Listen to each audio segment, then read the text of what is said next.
నమస్కారం పిల్లలు, బాగున్నారా? ఈరోజు మనం ఒక అమ్, భలే కథ విందాం.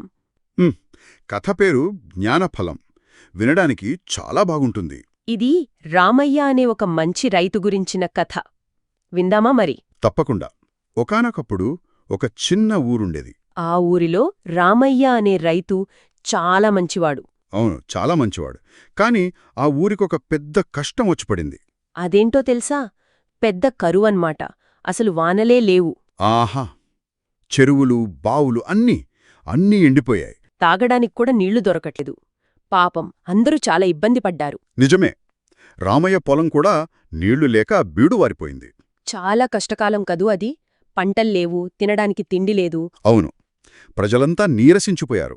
సరే, కనీసం వంట చేసుకోవడానికి కట్టెలైన తెచ్చుకుందామని రామయ్య ఒకరోజు అడవికి వెళ్ళాడు. అలా అడవిలో నడుచుకుంటూ వెళ్తున్నాడు దిగులుగా. అప్పుడే దారిలో ఒక పెద్ద మర్రి చెట్టు కనిపించింది. ఆ చెట్టు కొమ్మకు ఏదో బంగారు రంగులో తలతల మెరుస్తోంది. ఏంటబ్బాది అని రామయ్య కొంచెం దగ్గరికి వెళ్ళాడు. చూస్తే అదొక పండు. కాని మామూలు పండుగాదు సుమా. ఎలా ఉంది? బంగారు రంగులో తళతళా మెరిసిపోతోంది. దాని చుట్టూ ఏదో వెలుగు కూడా వస్తున్నట్టుంది. వావ్!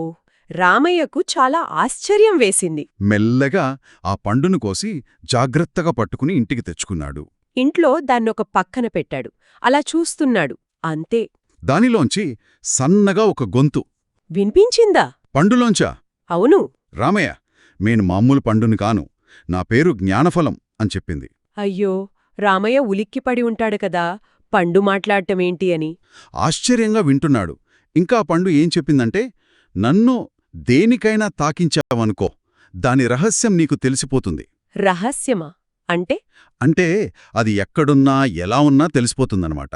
కాని ఒక షరతు పెట్టింది. ఏమిటది? ఈ శక్తి ఒక్కసారి మాత్రమే పనిచేస్తుంది అని చెప్పింది. ఒక్కసారే. ఓహో! భలే శక్తి కదూ! ఒక్కసారైనా సరే.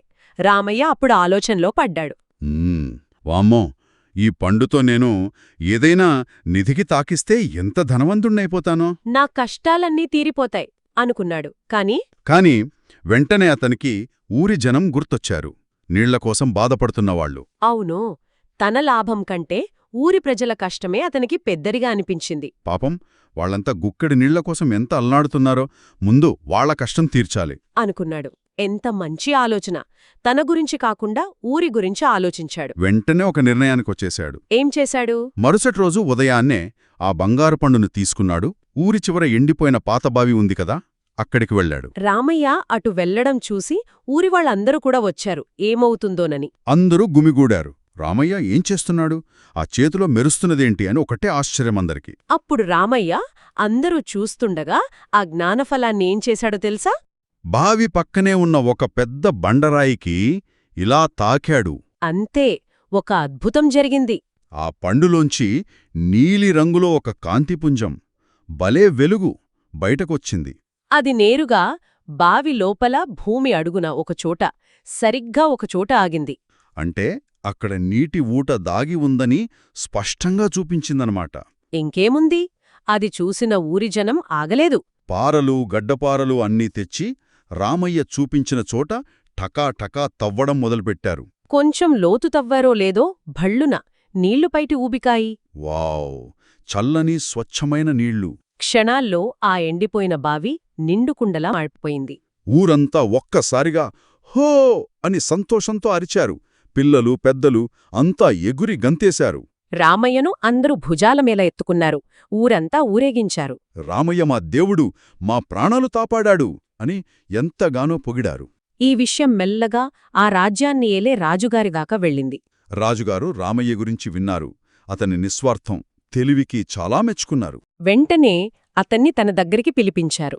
కాని రామయ్యకు డబ్బు, బంగారం లాంటివి ఇవ్వలేదు తెలుసా?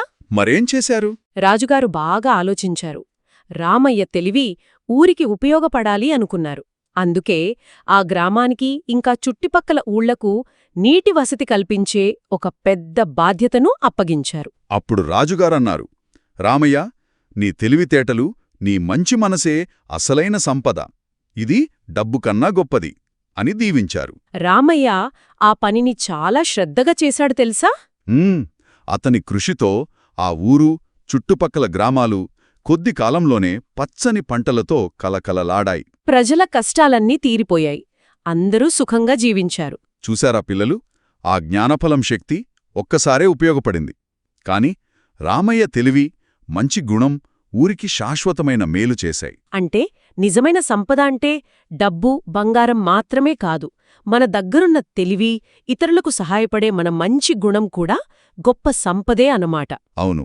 మరి మీ దగ్గరున్న తెలివిని, మీ మంచి ఆలోచనలను ఇతరులకు ఎలా ఉపయోగించవచ్చో కాస్త ఆలోచిస్తారా? ఉంటాను మరి. ఉంటాను. రేపు మనం సినిమాకి వెళ్దామనుకుంటున్నాం కదా? అయితే దానికి ముందుగా ఒక చిన్న పని పూర్తి చేయాల్సి ఉంది. అది అయిపోతే వెంటనే బయల్దేరవచ్చు. నిన్న జరిగిన ఆ పార్టీలో ఆహా! అందరూ ఎంత బాగా ఎంజాయ్ చేశారంటే అక్కడ వాతావరణం చాలా సందడిగా, ఆహ్లాదకరంగా ఉండింది. నాకు బాగా నచ్చింది.